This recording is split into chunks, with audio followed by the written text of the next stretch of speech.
From the Presidential Palace, Manila, Dateline Malacañang.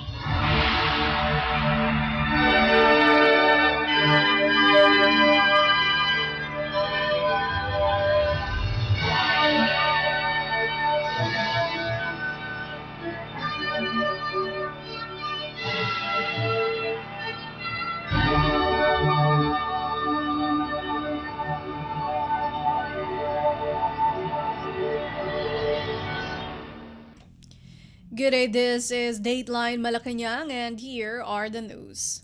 On the top story, Philippine President Ferdinand R. Marcos Jr. on Wednesday led the 2023 Presidential Mineral Industry Environmental Award, or PMIEA, at the Ceremonial Hall in Malacañang Palace. The award recognizes the private sector's initiatives for the protection of the environment and ecology, as well as their contributions to community development and the country's economic growth. Established by virtue of Executive Order or EO number 399, Series of 1997, the PMIEA is an awarding system to honor the exceptional performance and commitment to the management of safety and health, environment and social development demonstrated by various mineral exploration, mining, and mineral processing companies. For 2023, each nominee underwent assessment and screening based on their performance from July 2022 to June 2023. After thorough evaluation, 13 were selected to receive awards of this number. 7 are under the surface mining operations category, 4 are under quarry operations category, and 2 are under the mineral processing category. Let us listen to the speech of Philippine President Ferdinand R. Marcos Jr. during the event. As I stand before you at mineral industry and reporting, I'm struck by a powerful truth. True progress, anchored on responsibility, paves the way for a more sustainable future. The Philippines is one of the most mineral-rich countries in the world, has a unique opportunity to leverage its natural resources for national development. But this can only be done if we ensure that the wealth that we generate is shared equitably, that our ecosystems are safeguarded, and that local communities are empowered. Today, we honor the companies that have demonstrated that mining in the country is more than just extracting resources. It's about giving back as well, giving back to the environment, giving back to the community, and giving to the future generations who will inherit this planet. Established in 1997 by Executive Order number 399, the PMIEA promotes private sector participation in enhancing our government's environmental management efforts. Each year, this award highlights the exemplary efforts of mining groups and companies that have achieved safe, environmentally sound, and socially responsible operations. This ceremony is a celebration of your commitment and your responsibility. It is a tribute to those who see mining as a profound opportunity to uplift communities and ensure environmental sustainability for generations to come. Last year, our selection committee carefully assessed the accomplishments of 35 companies, and after rigorous evaluation, 13 mining and mineral processing companies shone brightly as recipients of the 2023 PMIEA. These awardees have shown commendable support for our vision for the mining sector. You continue to invest in environmental technologies and adopt best practices that go even beyond compliance. From pioneering reforestation efforts to utilizing more sustainable extraction techniques. And of course, your meaningful contributions to the host and neighboring communities through education, healthcare, and livelihood programs are truly inspiring. These initiatives demonstrate how we can unite the industry with the goals of social and environmental progress. We must not grow complacent, however, because as the world transitions to clean energy, the demand for critical minerals is surging. And in the emerging landscape, our country's abundant resources places us in a prime position to lead the way. But to truly harness this potential, we must invest in the infrastructure and the technology required to process these minerals domestically. And at the same time, it is imperative that we adopt mining practices that prioritize the environment to ensure that our extraction processes are clean, efficient, and restore the land that has been mined. We must also foster innovation by driving research into new methods of mineral processing, methods that reduce waste and energy consumption. As we look ahead, I urge all our dedicated agencies and esteemed members of Congress to support the rationalization of the mining fiscal regime. This crucial bill, which I highlighted in my 2023 SONA, is fundamental to creating a fair and equitable mining environment for everyone involved. It is equally vital for the DNR to strengthen regulatory capabilities for all mining operations to ensure compliance with safety and environmental standards. Initiatives such as the Administrative Order number 2022-204, which mandates biodiversity management in mining operations, along with the establishment of the National Environment and Natural Resources Geospatial Database, reflect our commitment to responsible practices. The signing of the Philippine Ecosystem and Natural Capital Accounting System, or PENCAS, Act in May 2024 further emphasizes our dedication to sustainable resource management. This landmark legislation ensures that a robust system is in place to quantify and to integrate the value of our country's national assets into national economic planning and decision-making.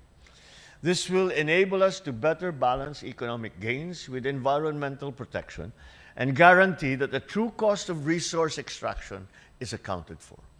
In doing so, we aim to foster a deeper commitment to sustainability within industries, particularly in mining, and to create a landscape where responsible companies such as yours are recognized for leadership and for your innovation. Furthermore, we continue to refine and enhance our mining policies to reflect these priorities. We plan to boost local value addition through mineral processing, strengthen environmental safeguards, and ensure that communities are genuine beneficiaries of the wealth generated from mining operations. We want to see more investments in processing plants, creating more jobs and contributing more directly to local economies. This framework complements the PENCAS law by ensuring that resource development and economic activities are aligned with our broader sustainability goals. Further, we are working to align social development and management program more closely with the United Nations Sustainable Development Goals. This aims to enhance the SDMP's effectiveness so that it can drive meaningful and positive change within the mining communities. To our awardees today, you have set a high bar, embodying what it means to create value that extends beyond profit and demonstrating to the public that it is not enough to just meet regulations. You must strive to go beyond them. I encourage you to be ambassadors of responsible mining. Share your experiences and best practices, not only with your peers, but with the next generation of miners, engineers, and environmentalists. With a continued partnership amongst the government, industry, and local communities, there is no doubt that the bagong Pilipinas will emerge as a global leader in responsible mining. Again, congratulations to all the 2023 PMIA awardees. Maraming salamat sa inyong pagsisikap na ipagpatuloy ang ating pagbantay sa ating kalikasan. And thank you for all the efforts. Congratulations. Maraming salamat at mabuhay ang bagong Pilipinas. You just heard Philippine President Ferdinand R. Marcos Jr. Dateline Malacañang. As the country hosts this year's Asia-Pacific Ministerial Conference on Disaster Risk Reduction, or APMCDRR, Philippine President Ferdinand R. Marcos Jr. received the Deputy Prime Ministers and representatives of the United Nations, or UN, in a courtesy call at the President's Hall in Malacañang Palace. During their meeting, the President expressed his sincerest hopes for the conference to provide countless opportunities for participating countries to come up with actionable insights anchored in addressing the impacts of climate change not only in the Philippines but in other nations as well. Highlighting the country's vulnerability to the climate crisis, President Marcos Jr. emphasized the need to effectively implement strategies to reduce disaster risks. He urged the delegates to continuously engage in collaborative efforts to develop adaptive measures and solutions.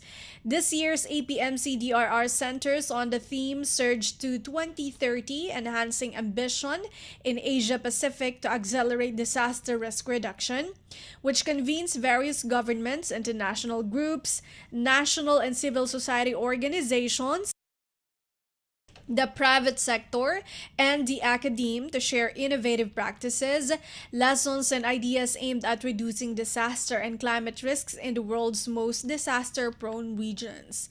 The Philippine Department of Environment and Natural Resources, or DENR, and the Office of Civil Defense, or OCD, in partnership with the United Nations Office for Disaster Risk Reduction, or UNDRR, are hosting the APMCDRR 2024 from the 14th to the 18th of October at the Philippine International Convention Center, or PICC. Dateline Malacañang. In related news, still on the Asia-Pacific Ministerial Conference on Disaster Risk Reduction, or APMCDRR, Japan is a testament that funding disaster resilience can save a country billions in financial losses. In a plenary session at the 2024 Asia-Pacific Ministerial Conference on Disaster Risk Reduction, or APMCDRR, on Tuesday, Japan Vice Minister for Policy Coordination Hara Hiroaki shared how the billions of dollars it invested to accelerate disaster risk reduction in the country has reaped fruits. In 2019, Japan was struck by Super Typhoon Hagibis, which left about $15 or 15 billion US dollars in economic losses across the country. However, before the disaster, Japan had already been funding a 3-year, 50 billion US dollars national resiliency plan, which focused on reducing the risk of flooding caused by the rise in river levels, among others. Another initiative was the 1 billion US dollars integrated flood management project for the Abukuma River in Fukushima. After the successful implementation of the 2018 to 2020 plan, Japan introduced another 5-year, 100 billion US dollars plan in 2021 to sustain its efforts against the severe disasters and floods that had been increasing in intensity over the years.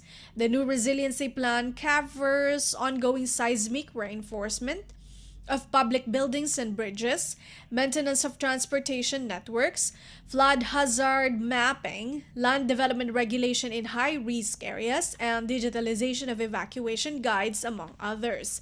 On top of public funding, Hara said investments from the private sector had been crucial in preparing communities against the impacts of natural disasters. In Japan, he said corporations prepare their own business continuity plans, while retail stores and logistic companies have cooperation agreements with the government for procuring and transporting relief goods in case of disasters. The Japanese government, he said, could also tap corporate developers to install rainwater reserve facilities, an emergency stock warehouse to ensure preparedness in public places. Hara noted that, determined to avoid huge post-disaster budget spending and lengthy reconstruction efforts, Japan continues to seek innovation in the effective use of private capital and partnership in DRR. In the same session, Ayala Corporation Chairman Jaime Augusto Zobel de Ayala said he supports the thesis that disaster risk reduction financing presents a significant opportunity to safeguard lives and livelihood. The first plenary of the week-long APMC-DRR focused on practical solutions to enhancing DRR finance and highlighted the importance of innovative financial mechanisms, frameworks, and partnerships. Also serving as panelists were Asian Development Bank President and Chairman of the Board, Masatsugo Asakawa, Tonga Ministry of Finance and National Planning Head Kilistina Tuameyapi, and Pacific Islands Forum Secretary and Deputy Secretary General for Strategic Policy and Programming Esala Nayasi. Dateline Malacañang. Women and children are 14 times more likely to die in crisis, ActionAid Australia Chief Executive Officer Michelle Higelin said Tuesday. In a press conference during the ongoing 2024 Asia-Pacific Ministerial Conference on Disaster Risk Reduction, APMC-DRR in Pasay City, Higelin said women and children are more vulnerable than men in times of crisis, especially in areas devastated by natural disasters due to climate change. ActionAid is a global federation that aims to build international momentum for social, economic, and environmental justice. Its offices in 45 countries receive funding from individual giving, philanthropy, and partnerships and institutions, among others, to respond to emergencies, promote women's rights, and challenge climate crisis and its impacts. Higelin said women play an important role in transforming disaster response and leading more equitable climate solutions in Asia and the Pacific. She emphasized that such solutions build community and economic resilience, create more sustainable livelihoods, and reduce gender inequality, violence, and conflict. Governments in the region are urged to establish greater policy coherence to achieve gender equality across the climate and disaster scenes. They are also urged to prioritize support for the leadership of women and resourcing women-led efforts. To ensure gender-responsive disaster risk reduction in every country, Higelin recommended improvement in data collection for all climate change and disaster-related activities to better target efforts to the most vulnerable. She also recommended increased funding for women-led and gender-responsive climate action. Zamboanga del Sur Disaster Risk Reduction Officer Noriben J. Luguban said the Philippines' commitment to this initiative at the local level is translated into actions. Citing the activities of their local government, Luguban noted that gender equality is practiced in all aspects of the development process. A year after the Philippine Disaster Risk Reduction and Management Act of 2010 was approved, the local government of Zamboanga del Sur established its own Disaster Risk Reduction and Management Unit. Luguban said this unit has been active in providing emergency assistance to their residents who became victims of major typhoons such as Pablo in 2011, Sandong in 2012, and Vinta in 2017. He added that their local government invested in early warning systems and provided livelihood projects, especially for women, in partnership with the Department of Science and Technology, Department of Trade and Industry, and other concerned agencies. Dateline Malacañang. The Philippines Department of Budget and Management, or DBM, said the administration of Philippine President Ferdinand R. Marcos Jr. would make sure that government services in Sulu Province remain unhampered. The commitment was made when the Intergovernmental Relations Body, or IGRB, composed of representatives from the national and Bangsamoro governments, met on October 11th to discuss the Supreme Court's, or SC, September 9 ruling on Sulu's exclusion from the Bangsamoro Autonomous Region in Muslim Mindanao, or BARM. DBM Secretary Amena Pangandaman, IGRB co-chairperson for the national government, said the Marcos administration is committed to maintaining services in Sulu amid the transition. BARM Education Minister and IGRB co-chairperson Mohafer Iqbal called for a unified effort to protect the rights, aspirations, and well-being of the people of Sulu. Iqbal also cited possible challenges that might be encountered during the transition, including the payment of salaries for teaching and non-teaching staff, asset management, and other operational matters. The IGRB agreed to form a technical working group or TWG that will develop guidelines to ensure minimal disruption to essential services. The TWG is also tasked to provide recommendations on maintaining operational continuity pending the SC's final decision. The IGRB will coordinate with the Office of the Executive Secretary for the issuance of a written directive to the affected offices of the Bangsamoro government, national government, and local government unit to ensure continued operations of governmental matters in Sulu.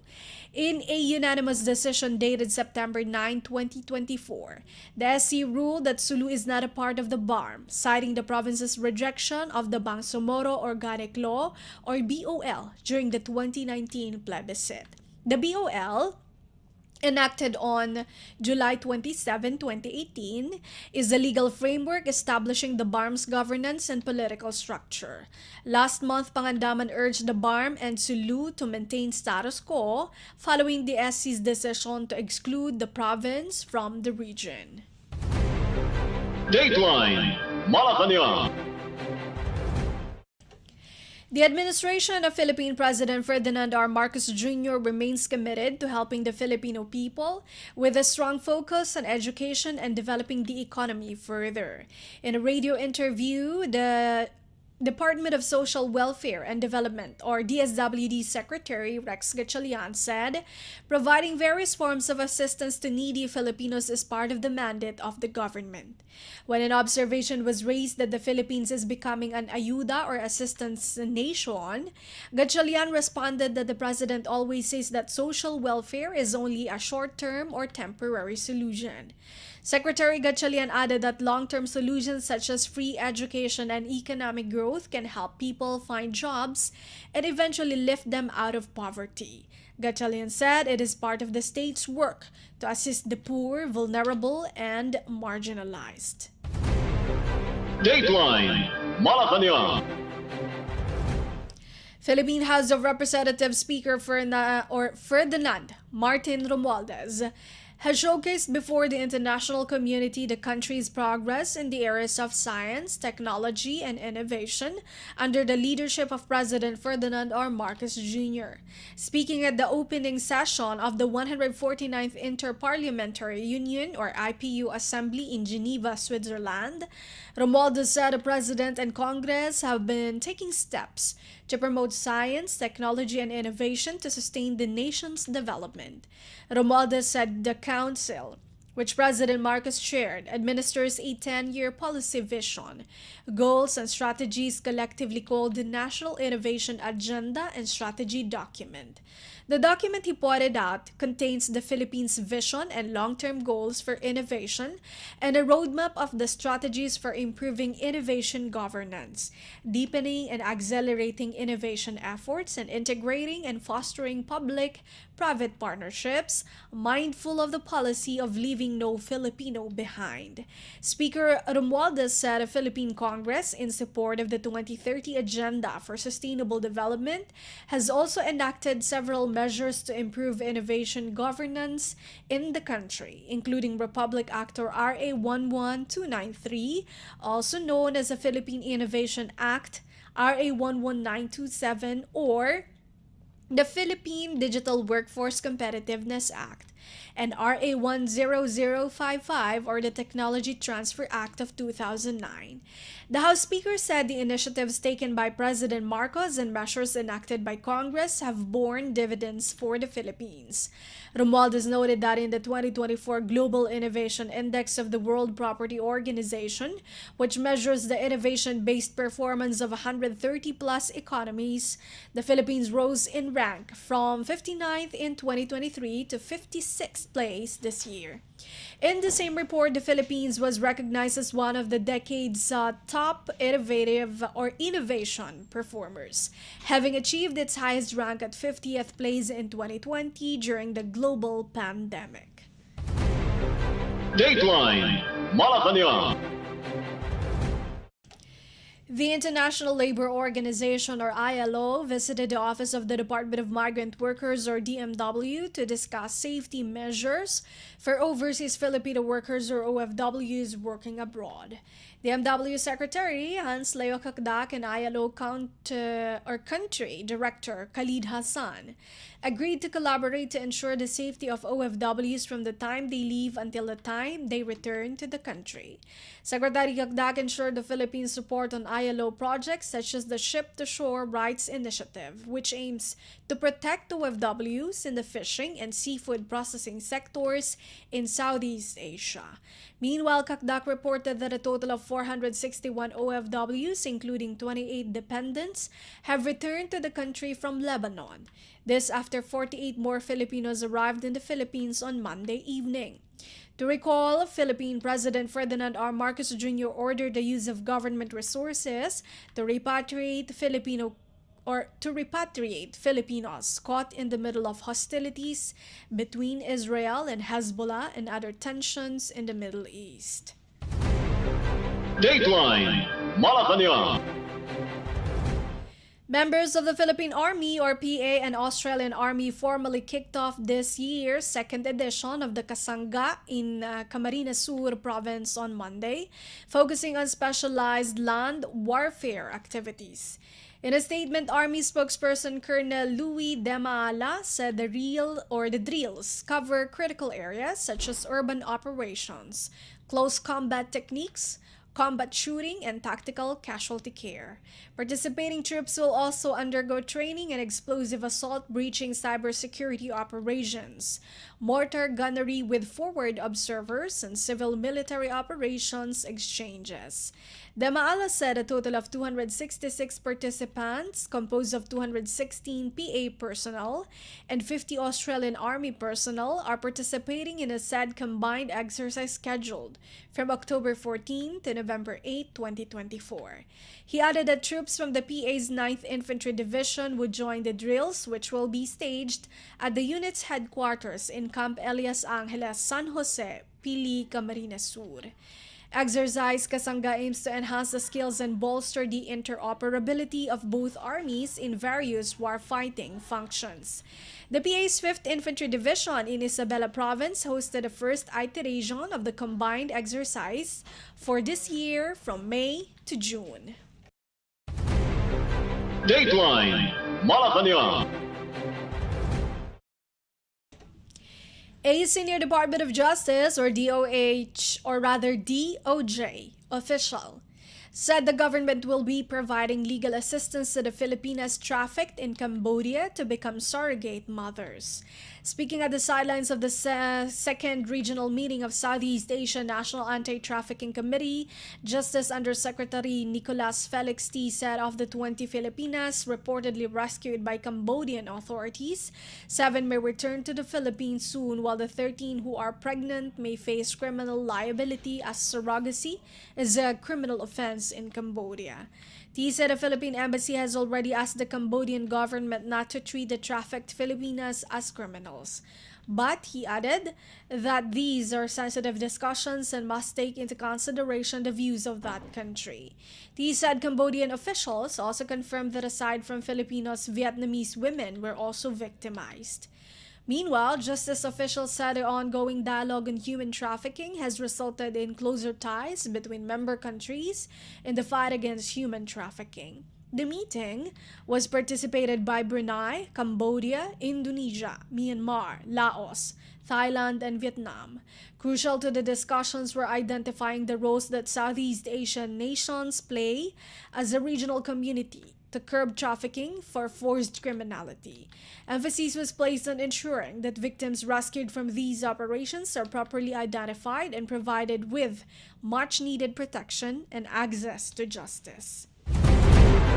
Dateline Malacañang. The Philippine Department of Migrant Workers, or DMW, and the Technical Education and Skills Development Authority, or TESDA, inked a memorandum of agreement to enhance the skills and employability of the overseas Filipino workers, or OFWs. DMW Secretary Hans Leo Cacdac and TESDA Director General Jose Francisco Benitez signed the agreement which will provide skills and livelihood training programs to the OFWs. During the signing at the TESDA office in Taguig City, TESDA and DMW initially released 249 scholarship training certificates for selected qualified beneficiaries. The DMW said the agreement would help augment the program to reintegrate OFWs and their families through scholarship grants for skills and livelihood training. The partnership would also equip the OFWs with expertise that they can use in acquiring decent jobs and to establish and eventually manage their own businesses should they decide to return in the country for good. Under the agreement, DMW shall advocate for training programs focused on upskilling, reskilling, and cross-skilling, including competency assessment and certification. Identify, pre-evaluate, and recommend to TESDA eligible OFWs and their family members. Endorse to TESDA returning OFWs qualified to become trainers and or assessors. Identify, assess, and recommend technical vocational courses and training centers abroad that have the potential for conducting skills training programs and provide TESDA with labor market information or LMI. TESDA, on the other hand, shall conduct orientation on TESDA programs and services available for OFWs and their families, provide skills training assessment and certification to OFWs and their families endorsed by DMW based on the skills priorities, conduct language and culture training to the outbound OFWs, implement the overseas scholarship program for OFWs while in the host country, conduct competency assessment for OFWs in the host country, and conduct capability building interventions for trainers and assessors endorsed by DMW. Meanwhile, the agreement will not only benefit the OFWs but their dependents as well. Dateline Malacañang.